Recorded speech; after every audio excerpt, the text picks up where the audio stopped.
Welcome to the North Country Initiative's Introduction to Care Transition Protocols.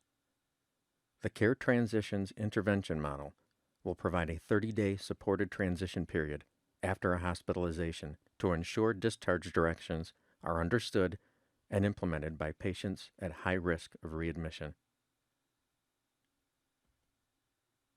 This presentation contains an overview of care transition protocols approved by the NCI Care Connections Committee and Medical Management Committee.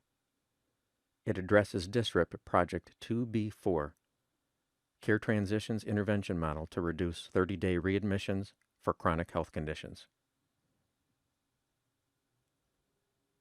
We have to look at these protocols from two perspectives. One from the hospital perspective, and the other from the perspective of the receiving entity. Let's first clarify what we mean by receiving entity. Receiving entities are entities that assume a role in the care of a patient admitted to the hospital. They are engaged upon admission and receive warm transfers after a patient leaves the hospital.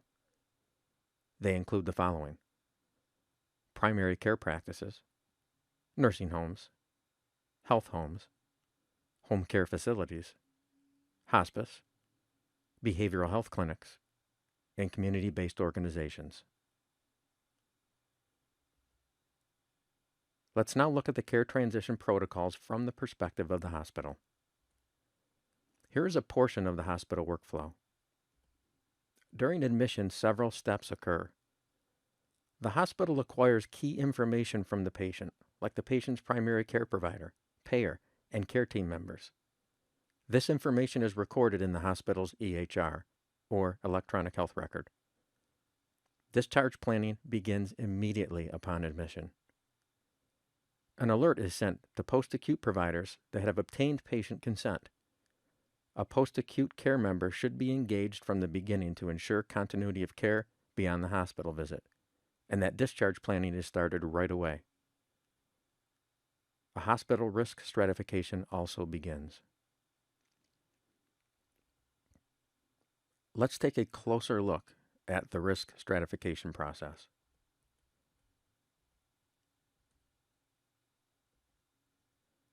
An alert is sent to the receiving entities through direct messaging, and then the hospitals assign a health risk status to patients using a risk stratification process.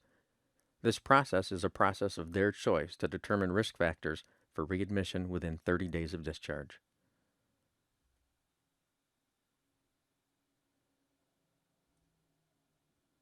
Let's pause for a moment to briefly discuss direct messaging.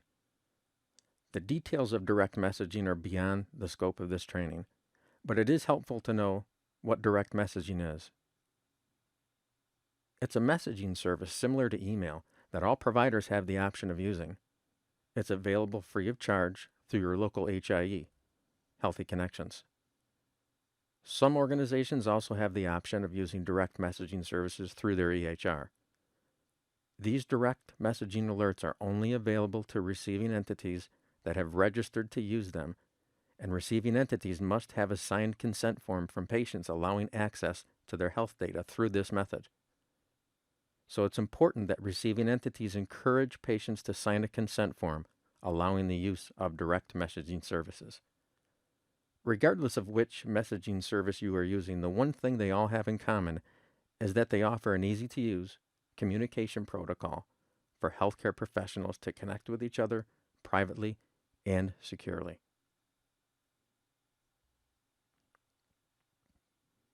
Now, during the risk stratification process, patients are identified as either low risk or medium to high risk. Entities can use a risk stratification process of their choice as long as the selected tool includes a minimum of the following key elements: the payer, diagnosis, social disparities, number of hospital visits within the past year, and number of ER visits within the past year. This will help to separate the low-risk patients from the medium to high-risk patients. Let's compare the processes between low-risk and medium to high-risk patients. Notice that the processes for low-risk patients are similar to medium to high-risk patients. The exceptions are that the medium to high risk patients require 2 additional processes that are not assigned to low risk patients: flagging and health home referral. So while the processes associated with low risk patients include care transition plan, warm handoff, electronic record transfer, and closing the loop, the protocols associated with high risk patients are all of those, plus 2 additional processes: flagging and referral to a health home. So let's review each of the processes for medium to high risk patients. The processes will remain at the top of each slide for your reference. Flagging. Medium to high risk patients are flagged. Flagging indicates that a patient is at medium to high risk for readmission. Flagging triggers a notification alert to the hospital care manager responsible for implementing a discharge plan. Alerts generally occur through the hospital EHR or through direct messaging. The hospital care manager begins the workflow to define the care management needs of the patient. Medium to high risk patients will be referred to health home services if the patient is eligible and agrees to these services. So who qualifies for health home services? There are 4 main requirements. To receive health home care management services, one must be Medicaid eligible. One must have 2 or more chronic conditions or one single qualifying condition of either HIV/AIDS or serious mental illness. An individual must have significant behavioral, medical, or social risk factors to deem them appropriate for health home services. And the individual must reside in either Jefferson, Lewis, or St. Lawrence County.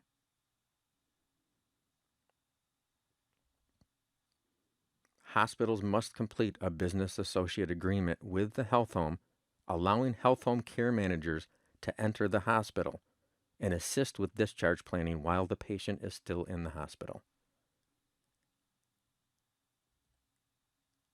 Now, the remaining processes are associated with both low-risk patients and medium to high-risk patients.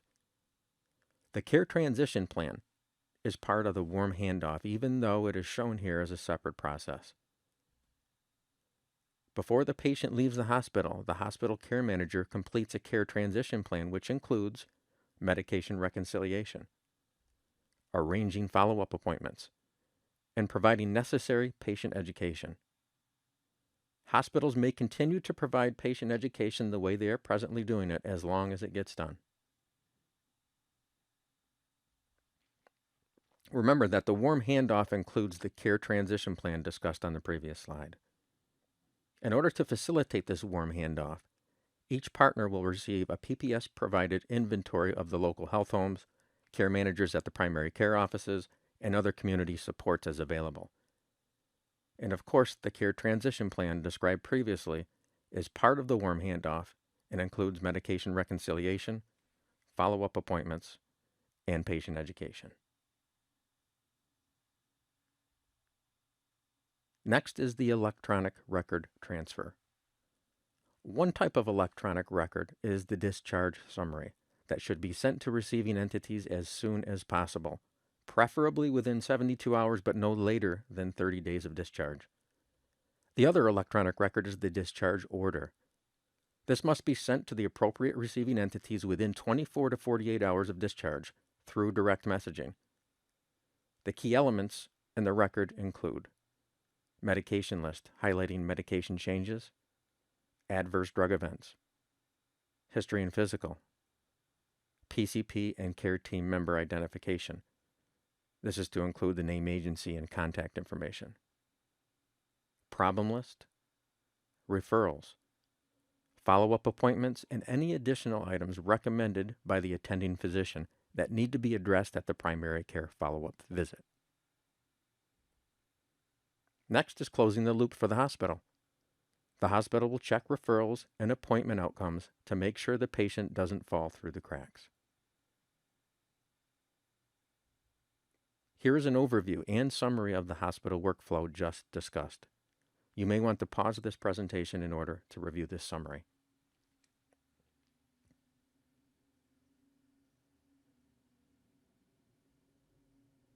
Let's look at the care transition protocols from the perspective of the receiving entity. When the patient is admitted, an alert is sent to the appropriate receiving entities. Receiving entities could be any combination of the list of receiving entities above. An alert is received from the hospital to notify the receiving entities that their patient is in the hospital. This allows them to quickly become part of the planning process.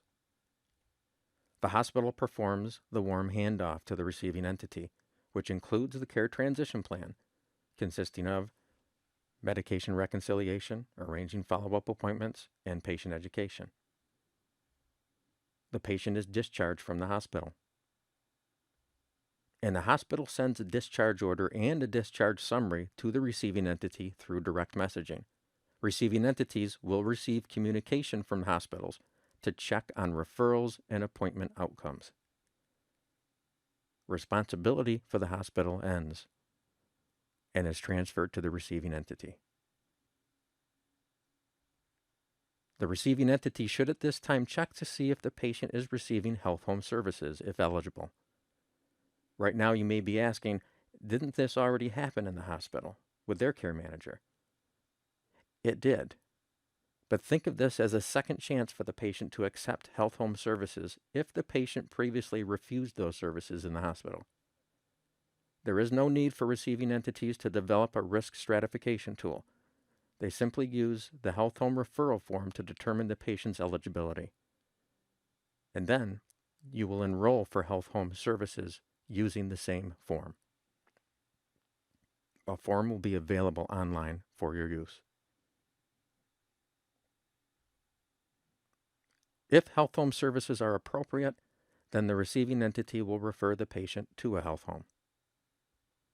The last step for the receiving entity is to close the loop and, if necessary, a warm handoff to another receiving entity, like a specialist or health home care manager. This diagram is an overview and summary of the receiving entity workflow just discussed. You may want to pause this presentation in order to review the summary.